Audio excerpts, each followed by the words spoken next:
శ్రీ మహాగణాధిపతయ నమః, శ్రీ మహాసరస్వత్యై నమః, శ్రీ గురుభ్యో నమః, శ్రీ పార్వతీ సమేత సిద్ధి సంగమేశ్వరాయ నమః. సాయి ప్రశాంత్ బ్లాగ్స్ సబ్స్క్రైబర్స్ అందరికీ కూడా శుభాభినందనలు. అదే ఈరోజు కొంతమంది అడిగిన ప్రశ్నలకు గాను ఈసారి దాన్ని వివరిస్తున్నాను. ఎందుకంటే అందరూ అడిగిన ప్రశ్న ఏంటి అంటే, ఎక్కువ మంది ప్రజలు ఎందుకు శివుడినే పూజిస్తారు అనే యొక్క ప్రశ్న అడగడం జరిగింది. చక్కటి ప్రశ్న.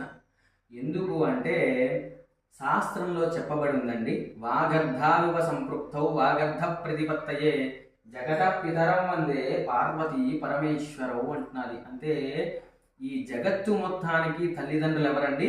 పార్వతీ పరమేశ్వరులు. అందుకనే ఆ పార్వతీ పరమేశ్వరుల్ని అమ్మా నాన్నలుగా భావించి అందరూ కూడా ఆ యొక్క శివశక్తి స్వరూపంగా ఇమిడి ఉన్నటువంటి ఆ శివలింగ స్వరూపమైనటువంటి శివుణ్ణి ఆరాధన చేస్తూ ఉంటారండి.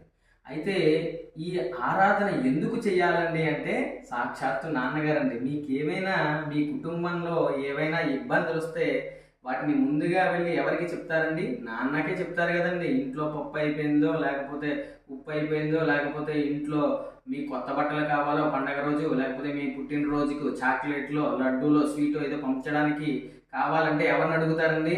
నాన్నగారినే కదా అడగాలి. మీకు బండి కావాలి, నాన్నగారిని అడగాలి. అలాగే ఈ ప్రపంచంలో జనాలందరికీ కూడా, పశు పక్షాది జీవరాశులందరికీ కూడా తండ్రి ఆ సాక్షాత్తు పరమేశ్వరుడు అండి. అందుకనే ఏమైనా కూడా ఆ పరమేశ్వరుని అడుగుతాం. ఇంకొకటి ఏంటంటే, నాన్న అమ్మలు కాబట్టే మనమే కాదండి, మనుషులే కాదు, దేవ దానవ మానవులందరూ కూడా పూజించేది శివుణ్ణే. అలాగే హరిషడ్వర్గాలు కానీ, లేకపోతే సకల రాక్షసులందరూ కూడా పూజించేది శివుణ్ణేనండి. ఎందుకు అంటే, ఖచ్చితంగా శివుడు శుభకారకుడు. శివం అంటే చూసారా, ఆ పేరులోనే ఉంది. శుభం అంటే శుభాన్ని కలుగజేసేవాడు శివుడు. అంటే బోళాశంకరుడు అండి. ఏమీ ఎక్కర్లేదు, గంగమ్మ తల్లిని నెత్తి మీద పెట్టుకున్నాడు కాబట్టి చెంబుడు నీళ్లు పోసినా సరిపోతుంది.